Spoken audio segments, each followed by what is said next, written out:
अपनेपन के लिए तरसती बूढ़ी आंखें। मीनू, तुम्हें कितनी बार कहा है, पैरों में दर्द है तो सीढ़ियाँ मत चढ़ा करो।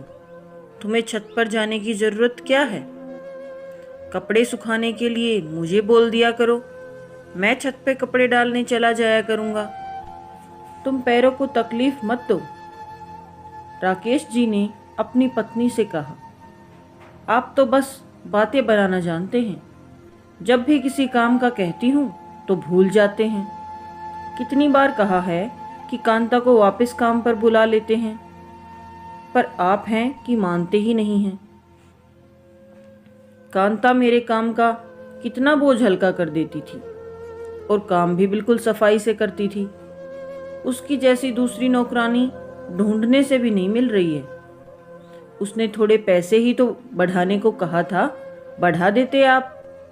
अब इस उम्र में मुझसे घर का सारा काम नहीं हो पाता। ठंड में तो हाथ पैरों की उंगलियां अकड़ जाती हैं। इस उम्र में आप भी इतनी कंजूसी कर रहे हैं और फिर ऊपर से मेरी आपको चिंता है यह भी जता रहे हैं। अगर सही मायने में मेरी चिंता है तो कांता को उसकी मनमाफिक पगार पर रख लीजिए, मुझे बहुत आराम मिल जाएगा। मीनू जी ने खींचकर कहा, मीनू, मैं दूसरी नौकरानी ढूंढ लूँगा, तुम चिंता मत करो। कांता वैसे भी हमारे यहाँ 4 सालों से काम कर रही थी। एक ही नौकरानी को ज़्यादा दिन तक घर में नहीं रखना चाहिए। वो भी रुपयों के लिए कितना चिक चिक करके गई। जमाना भी खराब है। हम अखबार में रोज की खबर पढ़ रहे हैं कि अकेले रह रहे बुजुर्ग दंपत्ति की नौकर ने हत्या कर दी। मीनू, हमें हमारी सुरक्षा खुद रखना है। हम भी अकेले ही रहते हैं और तुम बहुत जल्दी किसी पर विश्वास मत कर लिया करो। हम तो अपने खून से ही विश्वासघात झेले हुए हैं, किसी पराये पर विश्वास कैसे करें? कहने को 4 बेटे हैं, पर एक भी हमें अपने पास रखने को तैयार नहीं है।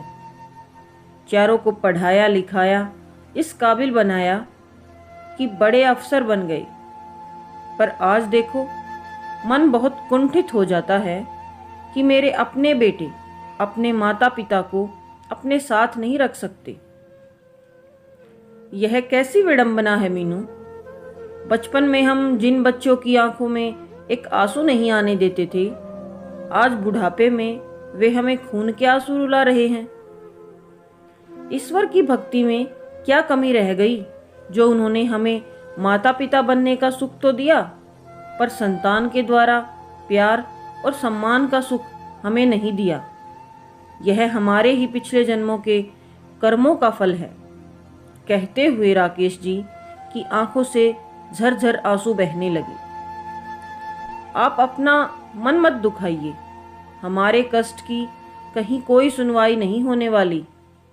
हम दोनों हैं एक दूसरे के साथ, यह क्या कम है?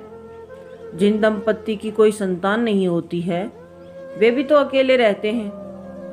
मीनू जी ने राकेश जी का हाथ पकड़कर ढांढस बांधते हुए कहा। मीनू जी किचन में चाय बनाने चली गई। चाय बनाते समय मीनू जी अपने आंसुओं को रोक नहीं पाई।